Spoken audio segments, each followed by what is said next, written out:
رکھنے کو جو مل جائے نالے نے پا کے حضور ہم بھی کہیں گے بادشاہ تو سرکار تاشا قدر رحمۃ اللہ تعالیٰ علیہ کے نالے نے مقدسہ اپنے سر پر رکھ کر آپ امتیاز نگر عرف ادونی والے مانے ہوئے یہاں پر ملک ریحان خان کو معزول کیا گیا کوئی بادشاہ نہیں تھا یہاں اب یہاں پر صدیق مسعود رضوان انٹر ہو رہے ہیں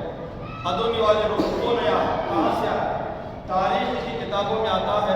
اللہ تعالیٰ عارف نعمانی علیہ رحمت و رضوان کے مرقد پر انوار برسائے بہترین مورخ ایسے مورخ ہمارے علاقے دکن میں آپ جیسا مورخ نہیں علم فارسی لینی چاہیے علم عربی لینی چاہیے علم ادب علم اردو بے شمار علم شعر و شاعری سارے علوم آپ کے سینوں میں جگہ فگر حضرت سرکار عارف نعمانی علیہ رحمۃ اللہ آپ کہتے ہیں سارے سوالات کی کون ہے کہاں سے آئے ان سوالات کا ایک ہی جواب آپ نے دیا یہ دل کو نالے یہ نالے جو نہیں سرکار تاشا قادری کے نالے دیکھتے خاموش ہو بالکل خاموش دیکھتے دیکھتے ایک نو والد شخص کو یعنی صدیق مسعود علی خان کو ادونی کا حاکم بنا دیا تو جب اس طریقے سے یہاں کی زمین کو 11,000 روپے میں اس وقت خریدا گیا حضرت سرکار عارف نعمانی کہتے ہیں 11,000 روپے میں اس وقت پوری زمین کو خریدا گیا اور اس طریقے سے پھر یہ فی سبیل اللہ وقف کر دیا گیا حضرت سرکار صدیق مسعود علی خان اور آپ کے پورے شہزادگان صدیق عنبر وغیرہ پورے سرکار تاشا قادری کے مریدین میں آپ شمار ہوتا ہے ماشاءاللہ یہ تمام باتیں ہمارے فراش بشیر صاحب اللہ تعالیٰ ان کی صحت میں برکت عطا فرمائے ان کی بڑی والہانہ عقیدت بڑی والہانہ محبت اس محفل سے کہ ہر سال جو ہے اس میں درس کو احتشام کے ساتھ مناتے ہیں اور بڑے خطیب صاحب کی بارگاہ میں بارہا معروضہ کرتے تھے آپ بولے اور خطیب صاحب جو ہے آپ خزانہ پیش کیا کرتے تھے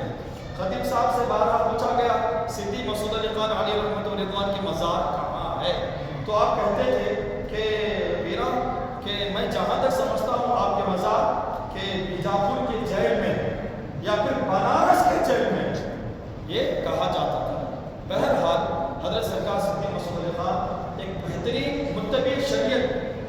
متبع حقیقت متبع معرفت متبع حقیقت یہ تمام چیزیں آپ کے اندر موجود ہیں میں ایک نقطہ بیان کرتا ہوں آج ہمارے پاس کچھ بھی نہیں ہے ہم گھر کے بھی بڑے اچھے طریقے سے ذمہ دار نہیں ہیں مگر اس کے باوجود ہم نمازی نہیں مگر قربان جاؤ صدیق مسعود علی خان پر ادونی کے گورنر ہونے کے باوجود اتنے ذمہ دار انسان ہونے کے باوجود زندگی میں کبھی آپ کی نماز تہجد نہیں چھوٹی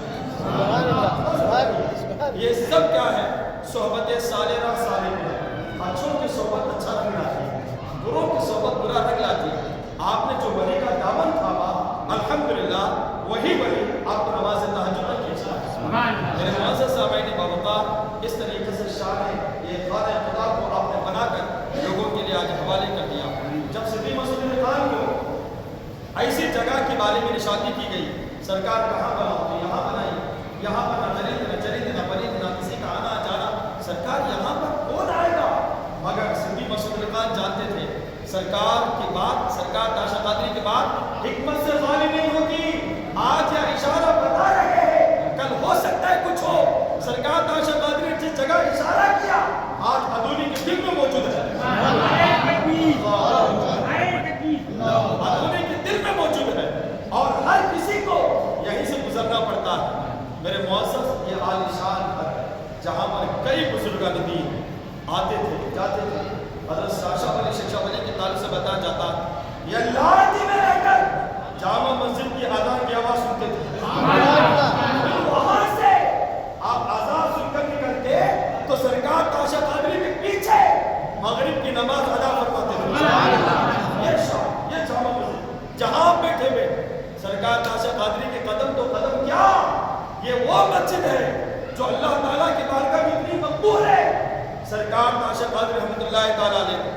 جب عالم روحانیت میں غوث اعظم کو بلانا مقصود ہوا یہی جگہ کا انتخاب فرمایا میرے معزز ایسی روحانیت اس مسجد میں میرے معزز مسجد کی روحانیت امام سے نہیں ہے،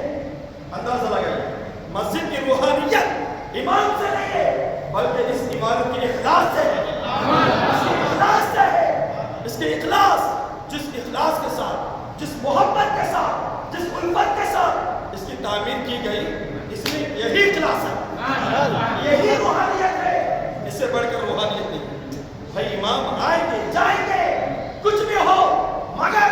اس کی شان، اس کا اخلاص، یہی روحانیت ہے، یہی روحانیت ہے۔ اگر کسی کو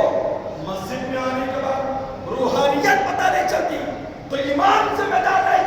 اس کا دل ذمہ دار ہے، اس کا ذہن ذمہ دار ہے، اس کا دل ذمہ دار ہے، اس کا دماغ ذمہ دار ہے۔ اتنی زبردست عالیشان مسجد میں آنے کے بعد کہ جتنے اولیاء کرام کے یہاں پر ہاتھ لگے ہوئے، یہاں پر آنے کے باوجود بھی اسے اگر روحانیت محسوس نہیں ہو رہی ہے، اس کے دل کا علاج کر لینی چاہیے، اس کی فکر کا علاج کر لینی چاہیے، اس سے بڑھ کر کچھ اور نہیں۔ میرے معزز، یہاں پر روحانیت کو محسوس کیا جاتا ہے، امام سے نہیں بلکہ یہاں پر اولیاء کرام کی روحانیت موجود ہے، یہاں پر اولیاء کرام کے جو نقوش پڑے ہوئے ہیں، یہاں پر شاشا ولی کی جو پیشانی لگی ہوئی، سرکار تاشا قادری کے کعبے لگے ہوئے، غوث اعظم کی یہاں پر جسم و جسمانیت کی روحانیت لگی ہوئی، اسی بنا پر یہاں پر روحانیت کو محسوس کیا جاتا ہے۔ یہاں پر روحانیت کسی پڑھانے والے کے اعمال سے نہیں، جو اس کے کمانوں میں جہاں چراغ و مسجد و محراب و رہتا ابو بکر عمر عثمان و حیدر، اس عقیدے سے روحانیت کو محسوس کیا جاتا ہے۔ یہاں پر پڑھانے والے کے اعتبار سے روحانیت کو محسوس نہیں کیا جاتا بلکہ اس کے کمانوں میں جو یا شیخ عبد القادر جیلانی شاہ اللہ نے اس کو دیکھ کر اپنی آنکھوں میں، اپنے دلوں میں روحانیت کو محسوس کیا جاتا ہے۔ اگر اس کے باوجود اسے روحانیت نہیں محسوس ہو رہی ہے تو پھر جو ہے کسی پڑھانے والے کو ذمہ دار نہیں بنانا چاہیے، اپنے دل کا علاج کر لینا چاہیے،